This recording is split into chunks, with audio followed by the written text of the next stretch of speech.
What's up, Barnhill family, and welcome back to your home for all things combat sports. Yo. Guys, we have an excellent midweek episode coming your way today. We're talking about an Ian Garry interview that kind of went awry, and a lot of the MMA world is talking about that. Nick and I are going to give our takes on some of the things he said, as well as a Jon Jones interview that was just released. He said some things about Alex Pereira in there, his PED scandals that happened over the years, and much more. So we'll kind of react to some of the stuff that Bones Jones said as well. Conor McGregor came and said International Fight Week 2027 is when he's making his return. Dana White confirmed that the Notorious One is going to be out for a year. We'll talk about what's next for McGregor. Is this the final dance or just the final dance in the UFC? Of course, we will make a prediction and do a little bit of a deep dive into this week's main event between Uros and the returning D-Rod, Daniel Rodriguez, coming straight out of Mexican jail and into the main event, as well as a couple other things, Arman Tsarukyan, some bare knuckle news, etc. As always, everything in the timestamps below, so if there's a particular thing that you're most interested in knowing about or listening to, you'll know where to find it. But Nick, I think we should start with Jon Jones. Let's do it. The interview I watched, and it was translated. The gentleman who was doing the interview, I believe, was speaking Russian. Yeah. The questions were being translated to Jon, and then he was answering in English. Now, I did a little bit of research trying to see when this interview actually happened. And the best I could tell is it happened prior to Freedom 250, but it was released just a couple of days ago. So I don't know why there was so much lag time, because one of the things he said in the interview was, you know, are you upset that you're not on the Freedom 250 card? Which I was like, okay, well, this interview just got released, but that question would be one that would make sense to predate, you know, the Freedom 250 card. So, you know, a lot of the stuff he said about Ilya and Islam, we can take that with a grain of salt, because I think he made those comments prior to seeing Justin Gaethje versus Ilya Topuria. But I want to start with the PED stuff, because he said a couple of interesting things in the conversation. And he said, I've never taken steroids. And a lot of people, especially those that are not on the bandwagon for Jon Jones, they're not fans of his, they don't like him as a fighter, whether it's inside or outside of the octagon. That's kind of the one thing you can point to, because when you look at his career, right, there's not much you can, you know, argue that he's the best or one of the best to ever do it, but he does have 3 failed tests to his name, and that sort of puts an asterisk on the GOAT list. Now, here's the thing, and I went back and kind of looked to refresh my memory. He had the, you know, the party substance, we'll call it, on this channel that was an infraction. That was not necessarily like a direct USADA violation, but still a violation. And then he popped for banned substances in 2016, 2017, and 2018.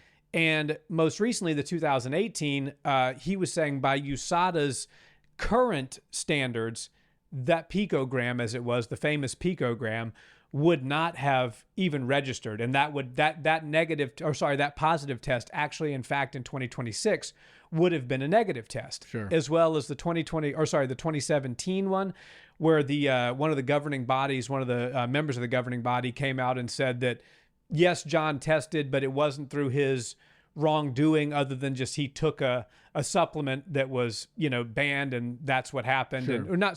He took a supplement that had trace levels of a banned substance in it.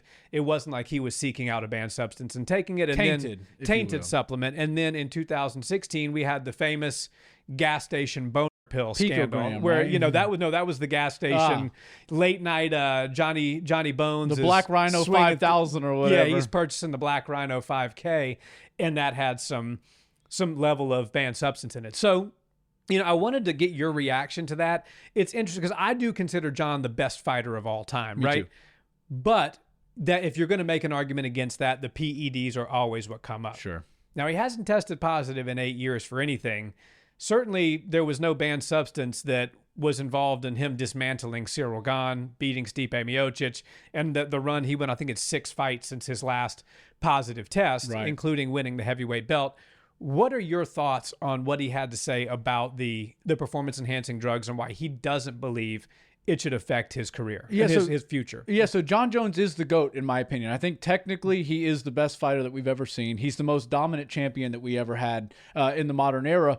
And, you know, when you come down to each specific situation, they're all different, right? The picogram one reminds me of Nick Diaz. Remember, he was popped for cannabis. Yeah. And nowadays, people are allowed to use cannabis on fight week. It's not an issue. So I get how the laws can change. And yes, you can pop hot for something and then 5 or 10 years get removed. And now that thing is totally legal. So the picogram thing is weird. If you get caught with something in your system, you have to get the slap on the wrist like everybody else. Now, it's not like I'm drawing a blank on the guy who just got popped for EPO, but it's sort of like that situation, right? You're not just going to find EPO in a supplement. It's not going to be something that is in a tainted supplement. So that's somebody seeking out an advantage. And Jon Jones, to me, never really seemed like a guy that needed an advantage, outside of somebody, his, outside of his skills. So I have a hard time with that one. You know, if the laws did change, and I know they're not with USADA now, but they're still basically running the same stringent testing, but they've allowed different things and they've changed their opinions on certain things.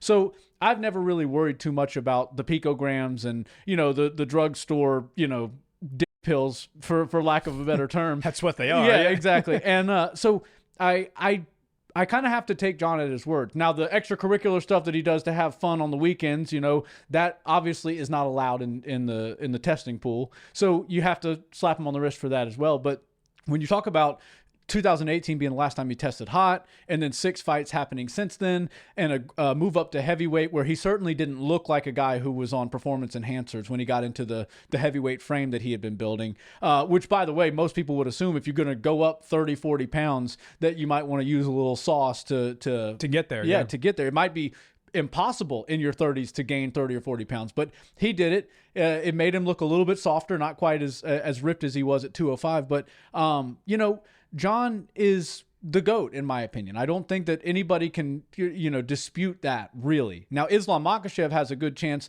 at coming in and stealing that ranking from him, but, you know, when you look at the resume, when you look at the list of people that he's been fighting, the years date back to like 2010, 2011, something like that, where his reign really started, and that's where he just started beating everybody up. Now we're talking about 16 years from now, still nobody has actually been able to beat him, and we just don't see anybody in the UFC in this era lasting that long. And by the way, most of those fights were title fights. They were 5 rounds, and it was against tough opposition. Now, the 2 wins over Gustafsson, remember the first one was close. The wins over Daniel Cormier, 1 got overturned, but he still won both of those fights. And then the Dominic Reyes fight, right? I was there personally. I got to witness it in the arena. It was a close fight. And when I was watching it live, I can understand how the crowd was going crazy for Dominic Reyes, because it was sort of like a Rocky moment. He was doing great. He was doing much better than anybody anticipated he would do. And Jon Jones, you know, started good, but he gave Dominic some opportunities to make the fight more close and competitive. I went back and watched the fight, not in a live setting, but on TV later after that, and I think Jon Jones did win that fight. So it's kind of hard to say, but I don't think Jon Jones testing hot is the same thing as, say, like a TJ Dillashaw testing hot for EPO. Again, that's the one where it's a little bit more of an extreme. You kind of have to seek out something like EPO. Or Vitor Belfort having a testosterone level of like 2,400 or something like that. Yeah. Those type of situations, you know, clearly this guy is working with a scientist or a lab of some level and working to get in a competitive advantage against his opponents. But I have to say this, just to personalize real quick. Regardless, we've seen so many fighters, especially from the era that Jon Jones started in, so many fighters test hot. Even guys in today's world, like Sean O'Malley. Remember, he had a hot test a few years ago, right, yeah. and it ended up being nothing. So if Jon Jones really were nothing, then that's one thing. But I'll say this: that was the one thing that was holding me back from being Jon Jones's biggest fan, right? I've always loved his fighting style, but then I was like, yeah, but if he's failing tests, I can kind of understand how maybe he's not the GOAT. And then I got to hang out with him in person at the PI, and he was truly like the nicest guy ever. He was so friendly to everybody in there, not just to me. He brought David Goggins in, so it was a whole moment. I know I've shared the story a few times, but after that meeting of Jon Jones, convincing him to get in the cold plunge for the very first time, I think, in his entire life. He won you over. He Hook, won line, me and over sinker, so big. And then that was on the Cyril Gahn fight night. Number card. Yeah. So, he obviously made that look very easy. And I was like, all right, yeah. After that, maybe I was riding high. Maybe the opinion was biased because I was hanging with him at the PI. And then he goes and does that to Cyril Gahn. I'm like, yep, that's for sure my GOAT. Yeah. I mean, he's a lot of people's GOAT, Yeah. right? He's Dana White's GOAT. And many people... Really, if you're saying that Jon's not the GOAT, you're pointing to the hot tests. Sure. Because he's been a champion for the better part of 15 years. And I know he had no contest where he lost the belt. He had periods of inactivity. But really, Jon Jones has been on a generational run that I don't know will ever be matched. Now, the level of competition is better now than it was. And that's what actually makes me want to move into the next part of the Jon interview, but you want to say something first. Yeah, let me get one more thing out because I think there's a similarity here, right? The test for the picogram, right? Now that has been reversed, and maybe it's not reversed on his record, but the UFC now changed their perspective on it. Same thing with the 12-6 elbow. That's the only reason he has a loss on his record is because he did a technique that was illegal. It's still illegal in like New York and New Jersey, but everybody just needs to get together as far as these athletic commissions rules, it's legal, and unify the rules. But technically, Jon Jones should also get that wiped away if we're wiping away all the other stuff. And I think that as the game evolves, we do have to understand, like, yes, maybe some rules aren't perfect. Maybe there needs to be some adjusting of the rule set and the allowance of what people are allowed to take outside of fights. But all in all, I think there's a similarity to that too, because if he didn't have that loss to Matt Hamill, which is technically on his record, and probably the only loss that Dana White would ever personally go try to dispute for a fighter, I think that you have to look at it with a grain of salt, because then you'd be looking at a record very similar to what Khabib's looks like. I think he'd be 29-1 right now, or 28-1. So Jon would, you mean? Yeah, if you take that loss off, now he's going to be the 29 or 30-0 that Khabib basically is. And speaking of Khabib, Islam is Khabib's pupil. Yeah.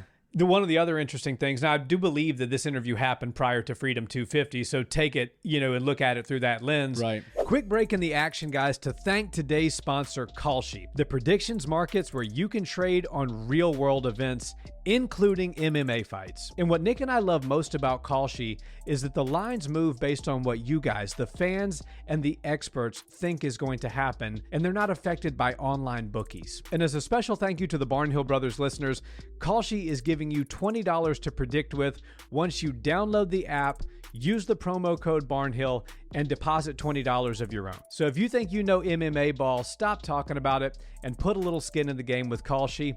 Thanks so much to them for being today's sponsor. Back to the video. But he was adamant that he thought Ilia Topuria would beat Islam Makhachev, and he thought he had a competitive advantage on the feet, more power, better technique, quicker, the whole nine. And he thought that he would be able to negate the grappling of offensive of Islam Makhachev. Now, that wasn't that controversial of a take prior to Freedom 250. There were a lot of people that thought Ilia Topuria could beat Islam Makhachev. I wasn't one of them. I said that if the fight was at 155, maybe this thing could get interesting. Maybe it's 50-50. Sure. At 170, Islam Makhachev is just simply too big. Now, did Jon say that because he really believes that? Or did Jon say that he thought Ilia would beat Islam Makhachev because he feels that if there were ever somebody that's creeping up on threatening his status as the greatest mixed martial arts fighter of all time, it would be Makhachev, who, now Islam's never going to have the amount of title defenses that Jon had. Right.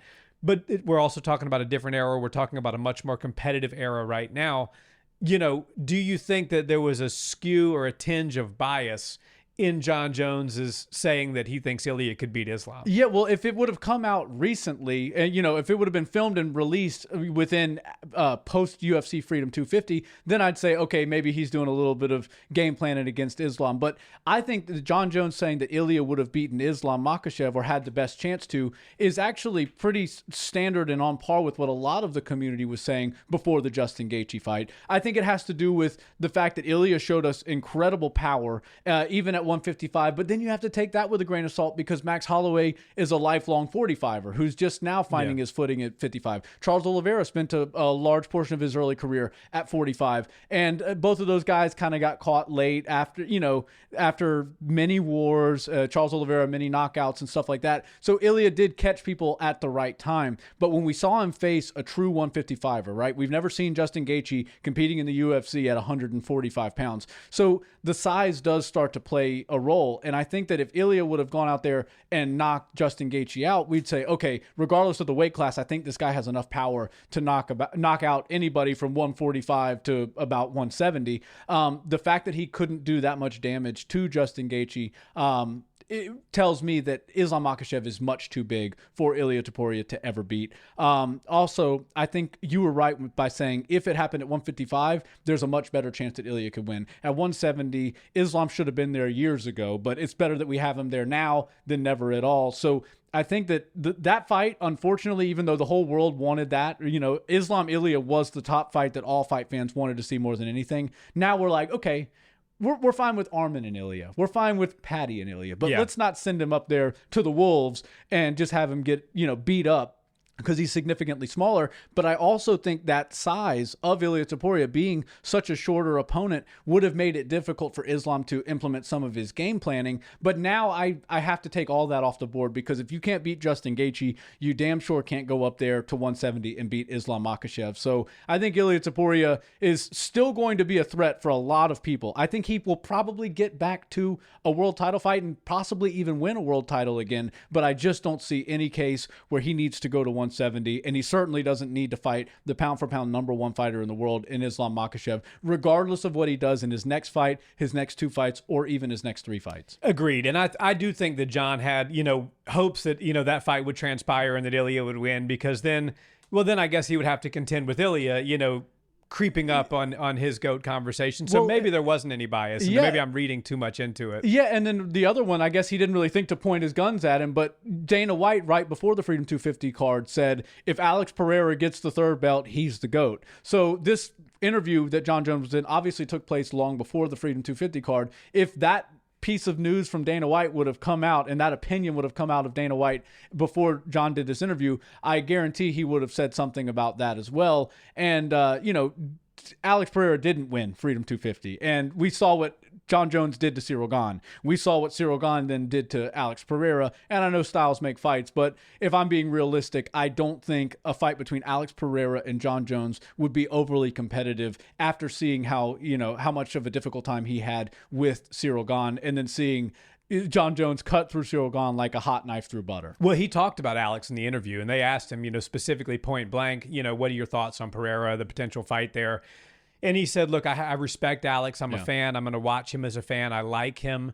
But if I'm being realistic, he's good on the feet, but I think very easily I could get my hands on him and get him to the ground. And I think the submission would be almost like a cakewalk at that point. And I don't think that Jon's really out of line with that comment. I think that's probably, if you watch the Cyril Gane fight, I mean, the writing was kind of on the wall. I don't think Alex has better grappling than Cyril Gane. Maybe they have grappling that's on par. Even if compare those guys all you want. Jon Jones took Daniel Cormier down. Daniel Cormier is an Olympic level wrestler, so an Olympic medalist. So you have to understand that Jon Jones, though he can probably match Alex Pereira in the striking realm, he's also a smart fighter. His IQ is insane. He knows everything about this sport, from the striking to the grappling to the clinch to how to mix the martial arts. And not trying to glaze too much, but he truly is the most complete fighter that the UFC's ever seen. And Alex Pereira, Cyril Gane, these guys are simply not. They are very good at what they do. They're specialists that are thriving in this modern era. But Jon Jones is just as good as the specialist on the feet as he is a specialist on the ground. So I don't think that, Alex Pereira would have actually become the GOAT in many people's eyes if he would have beaten Cyril Gane. And I wish we could have seen Alex Pereira face Jon Jones, but now there's really no sense in seeing that fight. At this point, I don't know if Jon will ever come back, but hopefully we can see some sort of competition out of Jon. Maybe RAF offers him a big amount of money, offers Daniel Cormier a big amount of money, and we can see those two, because their beef is always fun to watch. watch. Yeah. Right? The lifelong feud between those two is something that I'll never get tired of seeing. The shoving that knocked the entire UFC backdrop down. MGM Grand MGM lobby. Grand. Yeah, that's an OG wild press conference that people don't, or I guess it was a weigh-in. But the funniest thing about that whole thing was that's like the check-in of the MGM Grand where that happened. Like it's where the fountain is and everything. There was literally, older folks that are there to play the slot machine for the weekend that have no idea who Jon Jones is. Yeah. And all of a sudden, here comes two of the biggest, baddest men on planet Earth tussling in the lobby. People are like, what's going on knocking here? walls down. And then Jon with the flexing is crazy. But it's fun. The last thing I wanted to, funny you brought up Daniel, because the last thing I wanted to mention on Jon before we move into the next topic is that Daniel told him off camera, according to Jon, that he actually doesn't have a problem with him, but Jon and his rivalry has made DC too much money for him to let it go. He's like, I've made so many millions of dollars off of being your enemy that I think on camera we need to be enemies for the rest of our lives. Yeah, it just works. Their relationship is that of a toxic, wild cage fighter versus cage fighter. One guy who can't seem to get things right outside of the octagon, but it gets everything right in the octagon. And then one guy who's buttoned up, clean. The line that always sticks out to me is Jon Jones one time at a press conference was like, guys, I've been sober for 90 days or whatever it is, 30 days it might have even been. And DC, and he gets a big pop from the crowd. Yeah. Woo, everybody's so happy. And then Daniel Cormier's like, you guys are cheering for 30 days sober. I've been 30 years sober and I've been doing it. And then just roaring boos for DC. So you can't win. But I agree. The chemistry between those two is it's magic, right? It's something that we'll always look back and enjoy as a major chapter in the UFC. If Jon Jones wasn't alive, I fully believe that we'd be saying Daniel Cormier is the greatest fighter of all time. Very possible. And I think that their beef is it's cordial enough to where they can go over to Russia, which I'm assuming this interview that we're kind of talking about took place. They did that Ultimate Fighter type of show, but in Russia, which, by the way, that show gets wild. There's a lot of in the house fights, and these dudes are actually trained professionals. And when they get into a street fight with each other, they're legit just using full on MMA techniques. It's kind of cool because in a respectful way, they aren't looking to grab a lamp and throw it across the room at somebody. They're going to get in there and throw leg kicks, and they're going to look for takedowns and submissions and stuff like that. So it's a wild show. And I think that Daniel talking about how much money he made with Jon Jones, obviously in the octagon, they made a whole bunch of money together, but even going out to Russia and filming those type of shows, I'm sure they were paid a boatload of money to go over there and do that. And obviously I'd love it if those guys could shake hands and be friends, but I also enjoy the fact that they would give us this entertainment, this back and forth, the beef that never ends. At the same time, though, Daniel Cormier, just like Chael Sonnen, have their issues with Jon Jones, but they'll always call it as they see it. And they both, who have fought Jon Jones and they've had their issues with Jon Jones and everything like that, they also still admit and concede that yes is the best fighter in the world. And it's cool to watch a guy who suffered losses. Chael Sonnen lost to Jon Jones. Daniel Cormier lost to Jon Jones 2 times, and one of them got reversed. But it's still really cool to see them man enough to admit, that's the guy. Yeah, and I think you mentioned earlier about Jon coming back, but I don't want to stay on it too long. Yeah. I think the only way he would potentially come back is if Tom Aspinall comes back and beats Cyril Gane. Yeah. There's no way, it makes zero sense for him to fight Cyril again. No. If Tom can get a win, that fight was almost made at one point. Maybe they reconstructed. But I want to move into Ian Machado Garry. Oh, boy. So, okay, where do we start with Ian, right? So I like Ian. Let's start from the bottom. I like Ian as a fighter. I think he's really skilled. I actually think he's a very tough challenge for Islam Makhachev, but he's just missing the mark in every aspect of these interviews. So, gets going down the rabbit hole of how in touch with his feminine side he is, and he cries when he watches Disney movies. Yeah. Talking about the fact that women should rule the world, right? The fact that women, it's like the world would be a lot better place if women ruled the world. Yeah. Talking about his family and how his mom wrote him a letter saying that trying to be the next Conor McGregor isn't an effing plan for your life. And his brother is chiming in on things, saying that Ian's painting the family in a stroke that's not accurate, and Ian's actually the problem, and the wife Layla, and I don't like to get too much into people's personal stuff. It's getting messy very quickly. And I look at it from this perspective, right? I'm always thinking the fight. That's what people who watch this channel, you guys out there that support us, they want to know about what's going to happen inside the camp? What's happening prior to the fight in the buildup? What are we seeing in training camp? What are we looking at from a technical perspective that's going to change the outcome of a fight or get some insight there? I think that Ian Machado Gary's having a bit of a struggle with his family, before this fight happens. Yeah. He's got his brother saying this stuff. He's doing these interviews. I would be, foolish to say that it couldn't in some way affect him going in to fight the number one pound for pound fighter in the world. But I'm interested to know your take, but where I land is I feel like Ian Garry to some degree is trolling with some of this stuff. It's a big miss though, right? It's a huge miss, but he also he's not a dummy. No. And he knows what people in the MMA community think of him. And say what you will about the MMA community, we're kind of a brash, very male heavy fan base. Opinionated. And we don't really, as a community, resonate with guys talking about crying watching a Disney movie. Right. That just is what it is. So I think that he knows the way that the fans look at him, but he's also a marketer. He's not a dumbass when it comes to marketing. He's like, what if I just go all the way to that side? Right, and I'm just I cry when I'm watching The Little Mermaid, and my wife's ex-husband is the best nutritionist in the game, and he lives in the other room or in her room. Exactly. And so it's it's almost, to me, feels like he's just going down that extreme rabbit hole. And I don't think you're sold on my trolling thought here. I think that you think that he's just really, that's who he is. Yeah, if he's trolling, he's literally purposely putting himself in this humiliation ritual, which I don't think any man would want to do. I find it very off-putting the way he's talking on these things. Now, some of the times when you see him, drumming up he's it was freezing cold in Dublin, I had to climb a freezing ladder, all this stuff, I can see how that could be seen as the old Chael Sonnen clips where he was clearly trolling about how there were years my dad didn't even make $100,000 or barely made $100,000. Yeah, we had a maid, but she only came twice a week. Who do you think picked up my socks the other 5 days? Exactly. That's kind a of great stuff. Clip, by the way, if you guys haven't seen that. Yeah, by the way, Chael's the GOAT for all that stuff, but not inside the cage. But I think Ian is missing the mark in a big way. And 2026 has been the year of the underdogs pulling off major upsets, not just in the UFC, but in UFC title fights. I think the buck stops in August at UFC 330. There is no way Islam Makhachev is losing to a guy in Ian Garry that's admitting all this crazy stuff and, has the history that he has, which is wild and unimaginable for most male minds, especially the guys that are especially into cage fighting. Yes, the people that come out of Dagestan don't resonate with that. Yeah. So I just don't see. I know that Ilya was the heavy favorite and Justin Gaethje beat him. I know that Khamzat was the heavy favorite and Sean Strickland beat him. I don't see how Ian Garry being the underdog in this situation is going to beat Islam.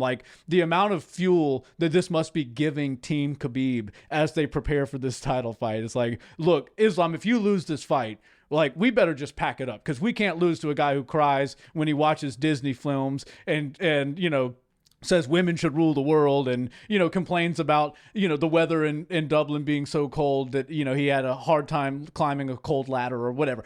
That sort of stuff is just insane to me. I like Ian Garry's skills, right? At the end of the day, he can fight. He can beat a lot of people's favorite fighter in Carlos Prates. We saw him do it.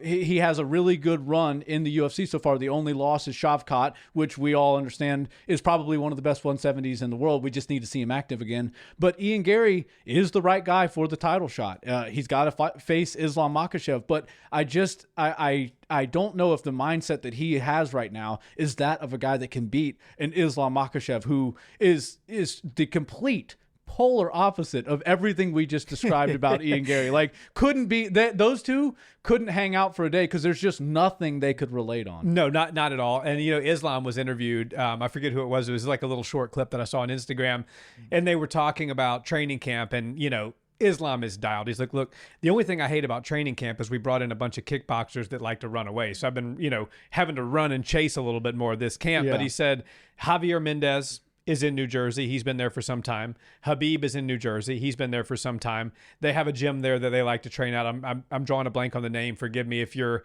involved with that gym. It might be Renzo Gracie. No, it's not. It's a different. Is it Almeida's gym or maybe, but it's one of the gyms that they've been to before in the Northeast, and he's got his training partners there. He said most of Team Habib is there, and then some specific people that are taller kickboxers, rangy that they brought in for Ian. And so Islam says he's dialed. He said this is the best I've felt in a long time. And they said, what do you think about the fact that Charles Oliveira trains with Ian Garry? We know how good Charles is, and he said, listen. The only thing Charles Oliveira is going to teach Ian Garry is how to tap quickly. And that, I think, was the most savage line of the entire interview. I think Islam's dialed. We're going to do a deep dive on this fight, right? Yeah. Where this will probably come out next week, where we dissect striking, grappling, intangible, every possibility that could happen in that fight and give a deep, perspective on it. So we'll save that for that video. But to me, it is underdog season. Right. But all seasons must come to an end. And I feel like the writing's kind of on the wall for Islam Makhachev to win this fight, but it's not going to be an easy fight, in my opinion, because Ian Garry's a tough stylistic matchup. Right. And Ian Garry can garner attention without going this weird, like, feminist sort of angle. I think it's off-putting for a lot of the fight fans because just like we were talking about with Tommy McMillan, he lets you feel like, as a viewer, this is a fight. And I'm tired of everybody shaking hands with everybody and hugging each other before fights and all that stuff. I get it. If that's your thing, like Charles Oliveira has been doing it forever, so I'll give him the pass. But I'm tired of seeing everybody just be so damn respectful in a cage fighting situation. Like the promoters put on cage fights. The fans want to see fights. The biggest fights in the history always come with a little bit of heat. Yep. Conor McGregor throwing dollies through a bus window, throwing the Monster Energy can, all this kind of stuff. That was Nate Diaz and Habib, and those type of situations are what garner the attention. Not telling people that you have a soft spot for the Little Mermaid. Like, that isn't the way that you can really get the people excited. Sure, it does great on engagement, but it's like a lot of people laughing at you, not laughing with you, right? Yeah. Or maybe, Conor McGregor throwing the dolly didn't look good, but the UFC's damn sure going to use it whenever they promote a fight. And it's just a situation where he might be saying things that potentially could go viral and get engagement on social media, but the UFC's never going to be like, coming from Dublin, Ireland. When they do the UFC countdown, coming from Dublin, Ireland, a guy who's afraid of, shedding the cold a tear. Weather in Dublin. Cold weather in Dublin, and he cries every night. King, when he watches a Disney movie. Like, that kind of stuff can't be used. Now, Conor McGregor, big no-no. Don't throw a dolly through a bus. Don't chuck a Poor Monster Michael Energy Chiesa can. ended up getting pulled from the card because he got his face split open on Rose that one. Namajunas wound up with PTSD, from that whole situation. Like, the Nate Diaz Monster Energy can. All that kind of stuff. Dana's like, please don't do that. Like, he comes out publicly, make sure everybody knows we are not okay with that. We don't want Conor McGregor mugshots to accumulate any more than they already have. But then when guys in the back, did y'all get that on video? Exactly. And when he goes back to Conor, he's like, dude, you sold this thing. Yeah. So I think Ian is missing the mark totally. Obviously, he's not here to just make fans. He wants to become a world champion. If this is his angle, then run with it. But in my opinion, he's missing the mark in a big way. Yeah, and maybe he becomes the champion, and then he's the champion that everybody tunes in to see lose. I mean, that is an angle. Yeah. And that angle does make you a lot of money. And if it's not pleasing to the fans, but they click the watch button to hope you get knocked out. Right, but again, Floyd Mayweather had that exact same ability, right? He could get people, he'd always say, tune in to watch me win, tune in to watch me lose, just make sure you tune in. And he could get people waiting to see that O disappear from his record. And it never happened. So Ian Garry is kind of looking at it from the wrong angle, right? I think the life of a fighter is difficult to navigate because you do have to live in this high testosterone, ultra male machismo type of environment. And hell, he spends a lot of time in Brazil, which is a very machismo country. And they're all about, men should be men. And it's weird that hasn't rubbed off on him at all. But I think he should go with a different angle. But at this point, he's dug a hole so deep, I don't think he can get out of it. No, he will never turn so Arman Tsarukyan, we talk about, famously turned the corner with the fans. Yeah, 180. I don't think that Ian Garry will have the same fate. No. He could do streams with Nina Drama every day for a year, and people would still have the same opinion they have today of Ian Garry. I don't think Layla would go for that. Nope. But let's move into Conor McGregor. So another Irishman, totally different style and, totally different approach to marketing, but a great marketer nonetheless, some would say, and correctly so, the best marketer in the history of the sport. That's so right. He said that he's coming back in 2027. I forget the exact verbiage he used on the tweet, but it was something along the lines of what should have been a coming out party is now a reset. International Fight Week 2027 is the final dance of the MAC. Yeah. Now, Dana White also said, yeah, Conor's got knee injuries. He's going to be out a year. So when he says the final dance, that was the most interesting thing in the little, blurb that he put out on X.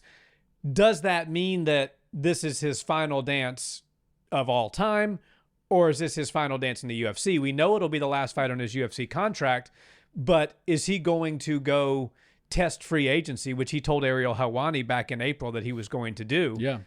He said, look, I'm gonna go and test, the waters and see what boxing can garner me, what other MMA promotions, what bare knuckles, so a company that he has an ownership stake in. I think that Conor, a lot of people disagree with me, but I believe that he will come back and fight at International Fight Week. I don't know what he's going to look like. I'm not going to sit here and tell you that he's going to come back and shock the world, but I do think he'll enter the cage. Maybe don't come out of the gate and throw a jumping kick. But I hope not. I hope he comes across and just starts with a jab. Let's just see a jab. If he does that, it's fool me once, shame on you. Fool me twice, shame on me. We all bought into the madness once again. Yeah, if I buy into that hype and then the same thing happens, I don't know. If we're streaming, I'll probably just cut the stream out of pure embarrassment at that point. But, exactly. So I think that he will test free agency. Me too. Because Conor's, me and Conor are the same age. So we were both born in 1988. That's how I know that. So, he's relatively, young to fight at a low level, right? Like, nobody who's 38 years old is going in the UFC and just taking the world by storm, unless you're a heavyweight or a light heavyweight. Right. Not in Conor's, not in 170 or 155. So let me just throw one at you. If Conor looks horrible, if he makes one more return to the UFC and looks horrible, gets a fight going a little bit, we see a couple rounds and we say, okay, the time and the journey with Conor McGregor is officially over. But he's like, you know what? I'm going to go see what I can do in boxing. Of course, he can get Floyd Mayweather rematch. I'm sure that Floyd would like to do that. It was a very profitable night for both men. Manny Pacquiao, I remember there was rumors about that years ago. But even if he doesn't go the boxer route, he could for sure go, all right, Tony Ferguson's the Misfits boxing champion. Why don't I go over there? I'll start a boxing promotion company and we'll co-promote this thing. And that would be probably the biggest sporting event of the year. And that's crazy to say, but Conor McGregor does garner that kind of attention. So it's just one of those things where I think Conor McGregor really does need to use this year as a reset and a chance to improve and continue on this path to health and, wellness, well-being, mentally, physically. And also, at the end of the day, if he's able to get back into the training room, which I've seen him doing leg extensions. Now, I don't know what that means. I've had a torn ACL, a torn meniscus, a torn MCL. I was never doing leg extensions a couple weeks removed. I was, stuck on the couch. I'm wondering if he had surgery because I didn't see any scarring or puncture wounds either. I'm wondering. Or swelling. Yeah, that's the weird thing to me, right? Because when you tore your meniscus and such, you went into surgery, right? That was the first thing you did. Exactly. And that's exactly the protocol, right? Remember Carlos Ulberg, he tore his ACL and then it was like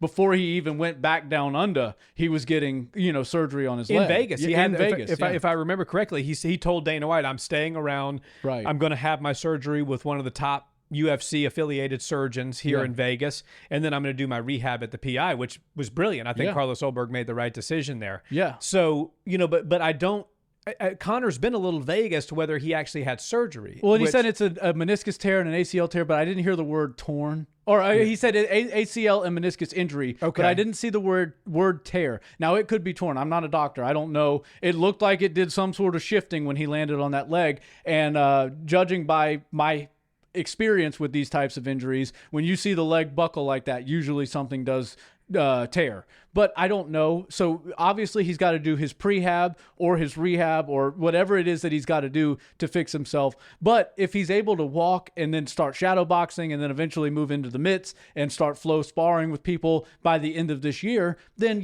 we get another 6 months of Conor dialed in from January to International Fight Week of 2027. Obviously the UFC understands that they're going to need to stack the next Conor McGregor card. Like maybe put Paddy the Baddy on that one as well, just because Paddy was able to steal the show. It felt like a passing of the baton, right? If Paddy's not a champion by then, because true. But you would either be if Paddy's not a champion, or dare I even say it, because I got grilled in the comments the last time I say it. Co-main event. You co-main event Conor. Yeah, that won't happen. But again, like if he's so unreliable, Conor's going to pull Conor fans and Conor numbers, Sure. regardless of his placement on the card. Sure. So, to end the way it ended, had it ended with the Paddy fight, everybody would have been, All right. ending on a high note. Yeah. Everybody ended on a really low note, Right. and so I don't think that Conor co-main eventing is like the most outrageous comment or thing ever. I do think there's some possibility that could happen. Yeah, I mean, I can see how from the UFC's perspective and it being a business, they don't want to, rely on somebody who literally went and threw one technique and tore his ACL and there was no fight to be had as the main event. But at the same time, if anybody can bend the rules, it's Conor McGregor. I don't see him co-main eventing. I think he's got to be the main event. And maybe it's International Fight Week, maybe it isn't. But either way, I think they need to give him somebody that isn't Max Holloway. I would say Michael Chandler, because realistically, even though we didn't get to see the fight with Max Holloway, and it seemed to me like Conor was locked and loaded, ready to actually put on a performance. He made a dumb mistake. It looks like he actually tore it with the kick. It just, for me, Max Holloway has a win over the current champion, and the current champion in Justin Gaethje isn't looking to just jump in with a roofie or an Arman Tsarukyan. Obviously, he will do that if he decides, yes, I want to have a title defense, but I would be looking more towards either getting my get back against Max Holloway, or I think Justin Gaethje was hoping to God somehow Conor McGregor beat Max Holloway on International Fight Week, and then he could get that fight, because although Conor's been removed from the sport for all these years, he's still the big dog in the game. He still brings in more numbers than anybody else. He rivaled UFC Freedom 250 just by himself. And when you look at it like that, I think that Justin Gaethje is reasonable to only want to fight a legend like that. Get your red panty night or get your get back on the BMF loss he had with Max Holloway. But do you want to just jump in with a guy who's really never become a world champion, never become a true main eventer like a Roofy or an Arman Tsarukyan? Because those are very tough fights. And Justin has kind of expressed to us that he's not 1 foot in, 1 foot out, but he's either considering both feet being in or both feet being all the way out. And I don't think he wants to compete this year. So he's going to need some time. But yeah, I just don't think Max Holloway needs to sit and wait for a calendar year after taking no damage and essentially not getting a fight with Conor for a Conor trilogy. Agreed. And he got paid, I think, $3 million. So to essentially not have to throw a punch. Right. I think Max could get back in there, which actually is the perfect segue into the next topic, which is Arman Tsarukyan. Oh, yeah. Arman came out yesterday meaning the 29th of July, depending on when you're watching this video, and said, I had a fight bout agreement signed. Okay. News will be forthcoming, basically, for lack of I'm paraphrasing. Sure. Effectively, Arman Tsarukyan has signed a contract, and his opponent will be released at a later date. Now, finally, a contract that isn't an RAF or a submission grappling, but an actual UFC fight in the octagon. A UFC bout agreement. Arman Tsarukyan has got one. Mm-hmm. And on call sheet, he actually is sitting right about a 25% chance to be the champion of 155 before the end of the year. Now, This is what's so interesting to me, because Justin Gaethje said that he's not fighting again this year. Yeah. If Arman Tsarukyan has signed a bout agreement, I can't imagine that it's all the way in December when Ilia Topuria says he's coming back. So, when you kind of take the pieces off the table, Justin Gaethje not fighting in 27, which would make him being the champion at the end of the year very, very difficult, right? Unless Justin vacates. Ilia not coming back till December. I think we can probably say those two are off the table for now. Yeah. So that does leave Charles Oliveira, Max Holloway. I don't really know what other direction you could go in. And they're Mauricio Roofy. Mauricio Roofy would be a good one, but I think they're talking about the BMF belt. Yeah. Potentially for Arman. So, I know the UFC wasn't happy with the way Oliveira won the BMF belt over Holloway, and maybe they think stylistically Arman can get that belt off of Charles by preventing, the grappling offenses that Oliveira was able to have success with against Max. So what are your thoughts on, I guess, give me your early prediction as to who the bout agreement is with. Yeah. Okay, so 155 is a mess right now. And Arman Tsarukyan, in most people's eyes, is likely the most talented and best 155er in the world. He's got to get a belt to prove that to us. But for the most part, if you read online, people think Arman Tsarukyan, Batman, is the best fighter at 155 right now, especially after what we saw with Ilia and Justin Gaethje. I think stylistically, he's a big problem for a Justin Gaethje. But Arman is in a weird position with this BMF title because Charles Oliveira, of course, he did fight Max Holloway in a way nobody expected to see for a BMF title fight. But I also see the UFC's issue, and most of the people in our industry talk about this, from the people that cover it like us to all the people in the comment sections. They say, don't lump together the UFC Undisputed Belt and the BMF. Now, if Arman Tsarukyan is as good as advertised and is likely going to get to the UFC Undisputed Belt and very soon, like it's almost like he's overdue for a world title fight, what do we do with the BMF? Because now you've tied it into the number one contender, and now is the number one contender coming into an undisputed fight with a BMF belt. But we've seen that before, right? Because Max Holloway had it when Ilya, and that just wasn't on the table. Right, and that was weird. It got a lot of pushback. But also, people like to see the BMF being contested not for the Undisputed, because if it goes to Undisputed, then it stays with Undisputed, right? As long as whoever wins, if you bring it, if Arman brings it and beats Justin Gaethje, he's now got the two belts. And now every time, the 155 belt is up for grabs, it would make sense that the BMF would be up for grabs. So, or it's just shelved and it's not being fought for, which I don't think is the right idea. If you're going to have the BMF belt in existence, we need it to be around there for BMF style fighters to basically give the UFC another opportunity to have a title fight on a numbered event. And that's basically what they've used it as. We've got, 12 total divisions, but this gives us a 13th belt where you can actually, compete. And that gives them just a little bit of breathing room as far as having title fights on numbered events. Some champions aren't that active. Others are very active. Think of Merab Dvalishvili. So it's kind of hard to stack up high-level big names in world title fights without having the BMF there at 155. Also, 155 has tons of big names, right? You got right now, just in the contender lineup, you've got Arman, Ilya, Patty, Rufy. I'll even leave BSD up there at the top, right? These type of guys. Quillian Salkild is making a lot of noise right now. Got a big fight with Gamrot coming up. Exactly, and his style would definitely qualify as BMF. So these type of fighters are big enough stars for us to say, okay, they could number an event as long as a BMF is on the line. They're not big enough to be a headliner or a main event like Conor McGregor without any sort of belt on the line. There's very few people that could do that. Right. So I like the BMF being in the UFC, but I don't like it being attached to the Undisputed. That's why I'm leaning towards Arman Tsarukyan fighting Max Holloway. Max didn't get to scratch the itch of fighting with the Conor McGregor International Fight Week because the fight didn't take place, and he showed a bit of sympathy. Even if he was like, man, I just want to, punch Conor McGregor a few times in the face, he could have gotten away with that in that short little minute that we had in that fight, but he still didn't do that. He's a classy individual. He let Conor McGregor just sort of fall apart at the seams and then is going to have to move on. So I think that's actually the best option, because if Arman beats Max Holloway, then he fights Justin Gaethje, and I think he'd be worthy of a title shot. He's already worthy, but beating a guy like Max Holloway would really help him, especially with how big of a star Max is after the Conor fight week and everything. Yeah, he's just more famous. Think about my favorite WNBA player, the Sophie Cunningham. She did the match. The Max Holloway name 5 down. WNBA I players? sure can't, but she's my only one.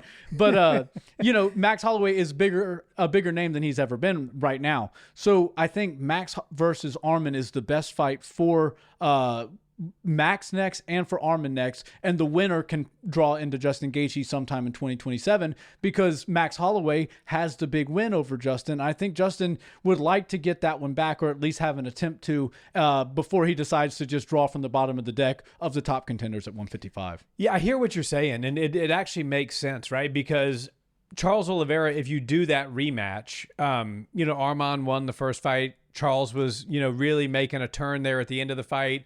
A lot of people think if that was a 5-rounder, Charles was on his way to potentially getting a submission. But it wasn't, and he didn't win. Right. And so, do you do that again?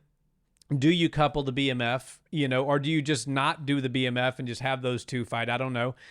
The Max Holloway one does make a lot of sense because the winner of that makes sense for Justin Gaethje regardless. Right. If Arman wins, you beat Max Holloway, who has a win over the champ and is always a staple at the top of 155 or 145.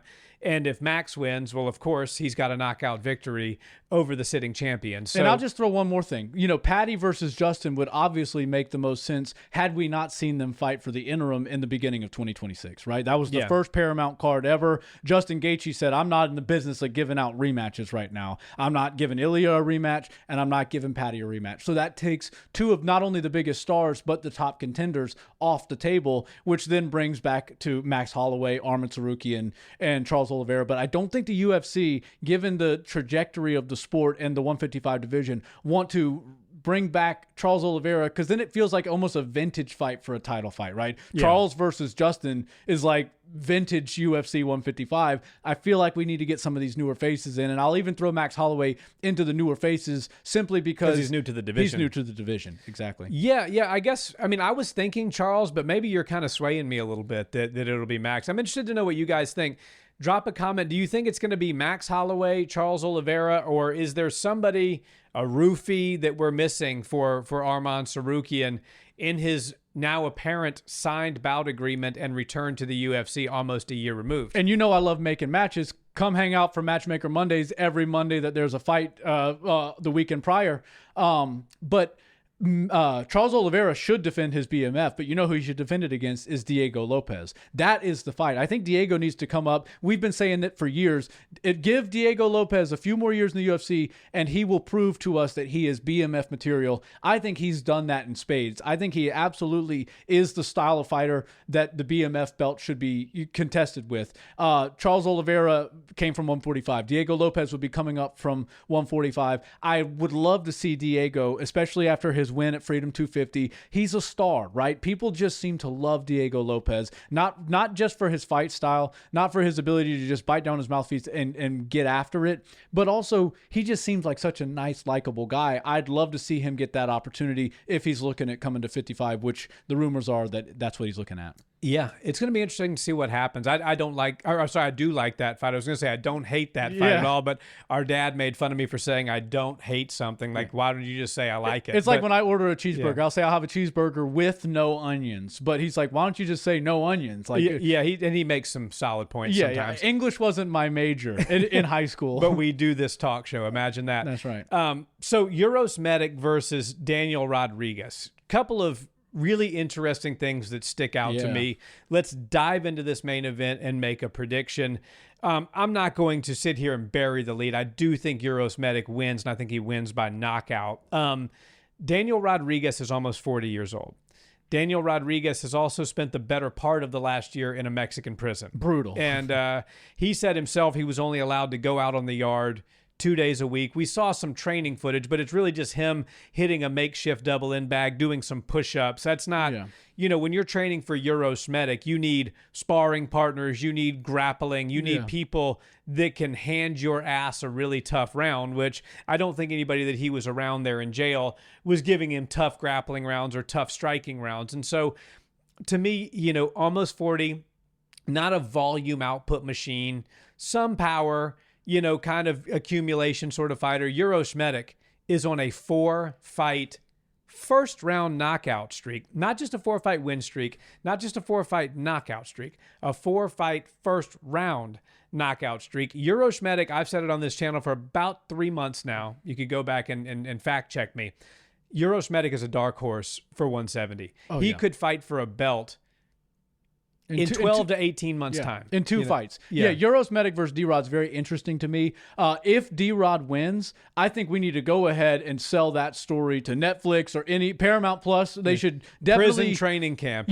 That's like Rocky, but on steroids, right? You're like, okay, he went to Mexico, got popped, wound up in jail, spent 8 or 9 months because the judicial system down there probably moves at a snail's pace. He obviously got out, but it wasn't like he was just sitting on his hands or twiddling his thumbs waiting for the day to be broken out of jail to come. He somehow manufactured some bags. I think there was a double in bag he was working. One of the guys was like, I know a thing or two about boxing, not so much about MMA, but I'll hold pads for you. So he's able to throw hands. I predict D-Rod will come out in this fight and look to utilize some boxing. He's probably in the prisons or the jail, wherever he was in Mexico, was working primarily boxing. So I assume he's going to try to get this fight done on the feet with his hands. But Uros Medic is getting a fight brought to Serbia for a reason. You know, he's the 5-round guy, and everybody knows that if the UFC starts putting you in 5-round fights, they think very highly of you. You're either a big star, which Uros is, to us fight fans, a big star. We love watching him fight, and he has the potential, but he's not like a crossover star yet. Yeah, he's not a household name yet. So when I see you in a 5-round fight, that means, okay, they're about to make him, have a bit of a quick climb. And I think he deserves it. I think his skills are on display. This Belgrade, Serbia card, this will be a good card. Is actually a banger card. Don't sleep on it because there's a lot of fun fights. And I think even though we've got a lot of KO artists, we've got a lot of just high-level finishing rates through the roof for a lot of the people on this card, I still think Uros Medic comes out and gets a one-up on everybody else on the card. I think he does leave here with a finish. Unfortunately, D-Rod probably won't win this fight, but I love the story of going from being in Vegas or wherever it is he lives to going down to Mexico, getting popped, and then winding up in a jail for 8 or 9 months, and then he goes all the way to Serbia to fight a Russian, basically, right? This is very much like a Rocky story. Now, if he can somehow win like Rocky Balboa did against Ivan Drago, now we've really got a great story. But I think either way, Paramount Plus should start writing a script because that's a pretty epic story. Well, the shout out to the guy holding pads for him. The question is, if you're the pad holder for 9 months and the training partner, trainers usually get what, 10-15% of the purse. Is the dude, I don't know commissary, if he's the nice fella getting some money on his books. Is he still in prison? So I don't know. Yeah, that could be the case. And here's the biggest issue with the long stint in prison that D-Rod went through is he said the diet was no protein. They weren't giving him any protein. So will that deplete his energy levels? Will that deplete his strength? Certainly took some muscle off him. There's no if you don't have protein, you're going to lose muscle. Right. Now, obviously, the food is cheap. It's mass produced. It's not good. So what are we going to be looking at from D-Rod? Obviously, he's out now and he's been able to go through a real fight camp. So I'm sure he was able to make up for lost time. But 8 or 9 months without real protein is quite a long time, especially for a high-level athlete. Yeah, I don't know if he's been able to make up for lost time because, if you look at the timeline, right, the Kevin Holland fight he went to go celebrate that win. Sure. And that was July 18th of 25, if memory serves me. So we're almost exactly a year, almost to the weekend from that Kevin Holland fight. And so immediately following, I think it was a couple days or a week later, is when he went to jail. Mm-hmm. And he was there for 9 months, which means that there's really only been 3 months or so that he's been out. Right. And so I don't really know how much muscle he's put back on in 3 months. I don't know how much of a training camp he's had in 3 months' time. And Uros Medic is a absolute lights out striker. Yeah. And if D-Rod was like, let's say, for example, now, would Islam Makhachev ever end up in a Mexican prison for marijuana? No, he would not. No. But let's say that, for some example, like there's a high level grappler style fighter like a Makhachev that ended up, being away for 9 months for whatever reason, comes back, you could say, okay, there's still a reasonable chance that he's going to win the fight because he has a skill that can kind of expose the guy that he's fighting. Yeah. But D-Rod's a striker. He wasn't really able to train his striking. He's got to go up against a younger, faster, more accurate guy with a higher knockout rate. Kalshi gives Medic a 77% chance to win. I'm giving him a 100% chance to win. Uros Medic finishes Daniel Rodriguez within the first 10 minutes of the fight. Brutal KO is what I'm picking. Yeah, I think it's going to be a fun fight. I do think Uros wins the fight. Probably early, first or second round is what I'm feeling. But you got to be careful with a guy like D-Rod. He does have power, and even though this time off has not been great for him, I'm sure he realizes his back's against the wall with this situation. But also, he's got to be grateful for the entire opportunity. So I think the pressure will be off of him. If you can go spend 9 months in 9 months in an American prison is brutal. 9 months in Mexico's prison system, I can only imagine how bad it probably is. So he's obviously dealt with adversity, but will he be able to deal with Uros Medic's adversity? I don't think so. Different type of adversity. Yeah, I've got a first or second round KO as well. Yeah, and just two more quick things I want to touch on. The announcement of BKFC, Darren Till versus Yoel Romero. This may be the best fight that BKFC's ever put on. You took the words out of my mouth. I think this is actually... Till and Perry are kind of their guy. I mean, I know Till's newer to the organization, but Till and Perry have built... Probably those two have had the best success of building a career out. Let's take Francis out of the equation because nobody made money like Francis did post-UFC. But Darren Till and Mike Perry are two of the guys who have managed to make a lot of money and do a lot of different things after their UFC careers ended. And then Yoel Romero is just always a 50-year-old staple that'll step in at any moment's notice and probably still KO somebody. Yeah, we've seen Yoel Romero do all sorts of things. Dirty boxing. He's done the bare knuckle MMA that Gamebred Masvidal puts on. I think that he's had a great post-UFC career. I would say Darren Till is finding his footing post-UFC, and he's looking great in the boxing world. Now, BKFC is different. You do have to deal with the strikes, and we've seen him in the BKFC one time. It's an adjustment that you have to get used to because people aren't looking to just go out there and use the Queensberry rules and stay sharp behind a jab. People are launching haymakers. You have to assume Yoel Romero is going to be launching some big overhands and uppercuts and hooks and some everything Cuban along. missiles coming your way. They're going to be firing off at Darren. But I do think this is actually a really great fight. And Darren Till is one of those guys who I always believed he had the skill to be a top UFC fighter. His UFC career feels like it was a little bit too early and too short-lived. Now, some of that was his own doing. Some of it was the UFC. Maybe the matchmaking wasn't great. But I loved his career in the UFC, and I always wanted to see him come back. Now, I think those days might be over because of the cash that he's making outside of the UFC. He's been able, and this speaks to the volume of the star power that he has. Even being removed from the UFC all these years, he's still able to garner more attention than half the damn roster of the UFC, if not 80% of the roster. And he's just, he is a guy that you want to tune in to see. Whether you love him or hate him, he's got the accent that people love to hear. He's got a very fun fighting style. He's electric with his hands, and I think bare knuckle is a good place for him. Yoel Romero versus Darren is a banger of a fight. Could be the best fight bare knuckle's ever had signed, and I just can't wait to see how it goes down. Same. I'm excited for that one. And then the final thing today, unfortunately, ending on yet another sour note. And I don't know the details of this whole situation, so I'm not going to comment on it yet. We'll button this whole thing up with allegedly. Yeah, allegedly. Yeah, just take that, everything I say with the word allegedly as the overshadowing arch over this entire conversation. Anthony Lionheart Smith was arrested on felony charges. Yeah. And from what I'm hearing, they don't look good. There's multiple things. I think Chris was telling me before we started recording that, he saw somewhere that somebody calculated the total extent of all the charges could get him up to 26 years in prison. I was a fan of Lionheart. If he did something horrible, I don't know if it was a domestic, which it kind of maybe seems like it might have been. That's not good. Like, I'm not going to sit here and defend that. But again, I don't know what happened. So, I think the theme here, and we saw it with Dustin, and Dustin has done a beautiful 180. And I think the world has pushed it under the rug, forgiven him, given him a little bit of a pass. It's going to be good. And it's going to be good now. Yeah.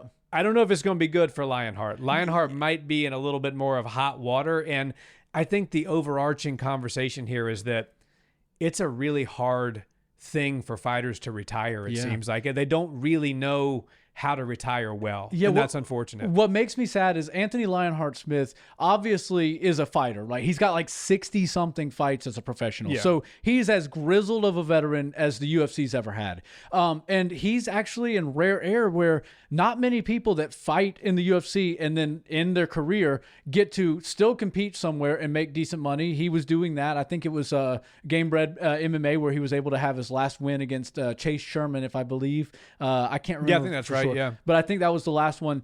But moreover than that, moreover than the competing, he's on the analyst team.